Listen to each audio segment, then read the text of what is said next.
प्रिय मित्रों, एकत्रित हो जाइए और भारतीय अंतरिक्ष अनुसंधान संगठन इसरो की कहानी ध्यान से सुनिए। सपनों, दृढ़ संकल्प और सितारों की निरंतर खोज की कहानी। एक ऐसी भूमि पर जहां सूरज गंगा नदी के ऊपर उगता है, जहां मसाले और धूप हवा में भर जाते हैं और जहां रात के आसमान में सितारे हीरे की तरह चमकते हैं, वहां एक छोटा सा देश था जिसका एक बड़ा सपना था, ब्रह्मांड तक पहुंचने, चंद्रमा को छूने और अज्ञात की खोज करने का सपना। इसकी शुरुआत एक दूरदर्शी डॉ.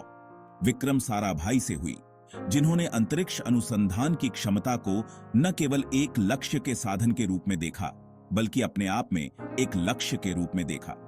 उन्होंने 1969 में कुछ वैज्ञानिकों और इंजीनियरों के साथ इसरो की स्थापना की, जो सितारों के प्रति उनके जुनून को साझा करते थे। उनका पहला मिशन अंतरिक्ष में एक उपग्रह लॉन्च करना था, एक छोटा रॉकेट जो दुनिया को एक संदेश ले जाएगा, भारत आ गया है। और इस तरह 21 नवंबर 1975 को भारत का पहला उपग्रह रोहिणी एक आसमान में उड़ गया, अपने साथ एक राष्ट्र की उम्मीदें और आकांक्षाएं लेकर। लेकिन इसरो यहीं नहीं रुका। उन्होंने अपनी नजरें कुछ और बड़ी चीजों पर टिका दी। वे अंतरिक्ष में एक इंसान को भेजना चाहते थे और 18 जुलाई 1984 को विंग कमांडर राकेश शर्मा अंतरिक्ष में जाने वाले पहले भारतीय अंतरिक्ष यात्री बन गए।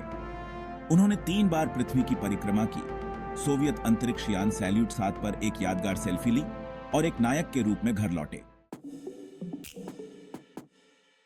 इस ब्रह्मांडीय यात्रा का अगला अध्याय इंजीनियरिंग के अविश्वसनीय कारनामों से चिह्नित था।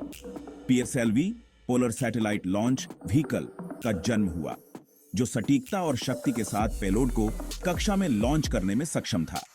GSLV geosynchronous satellite launch vehicle ने भी यही किया, जो अंतरिक्ष की सीमाओं तक पहुंच गया। लेकिन इसरो की सबसे बड़ी उपलब्धि 15 जनवरी 2008 को आई। मंगलयान अंतरिक्ष यान श्रीहरिकोटा के सतीश धवन अंतरिक्ष केंद्र से प्रक्षेपित हुआ और मंगल ग्रह की 6 महीने की यात्रा पर निकल पड़ा।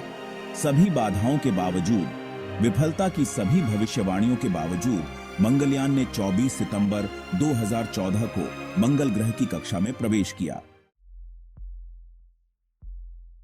आज इसरो दुनिया की अग्रणी अंतरिक्ष एजेंसियों में से एक के रूप में प्रतिष्ठित है। प्रत्येक प्रक्षेपण और प्रत्येक खोज के साथ भारत अपनी खगोलीय महत्वाकांक्षाओं को साकार करने के एक कदम और करीब पहुंचता है। दुनिया विस्मय से देखती है जब इसरो के उपग्रह हमारे ग्रह की परिक्रमा करते हैं, मौसम की भविष्यवाणी, दूरसंचार और नेविगेशन के लिए महत्वपूर्ण डेटा प्रदान करते हैं।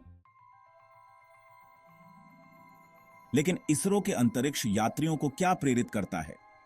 अंतरिक्ष अन्वेषण के लिए उनके जुनून को क्या बढ़ावा देता है? यह केवल मील के पत्थर हासिल करने या रिकॉर्ड बनाने के बारे में नहीं है। यह मानव ज्ञान को नई सीमाओं तक ले जाने के बारे में है। यह ब्रह्मांड में हमारे स्थान और इसके प्रति हमारी जिम्मेदारी को समझने के बारे में है। और इसलिए प्यारे दोस्तों, आइए हम इसरो के अग्रदूतों और नवोन्मेषकों को श्रद्धांजलि दें। आइए हम उनके शिल्प के प्रति उनके अटूट समर्पण और उत्कृष्टता की उनकी अथक खोज का जश्न मनाएं, क्योंकि उनके कदमों में न केवल भारत का भविष्य, बल्कि सितारों के बीच मानवता की नियति छिपी है। और अब, अगर आप मुझे माफ करेंगे, तो मैं आपको एक सवाल के साथ छोड़ता हूं। इसरो आगे क्या चमत्कार करेगा? क्या वे मंगल पर उतरेंगे?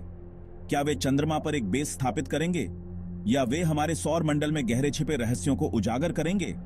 ब्रह्मांड में कई रहस्य हैं जो सुलझने का इंतजार कर रहे हैं, और इसरो के नेतृत्व में हम केवल कल्पना कर सकते हैं कि हमारी खगोलीय यात्रा में हमारे लिए क्या चमत्कार इंतजार कर रहे हैं।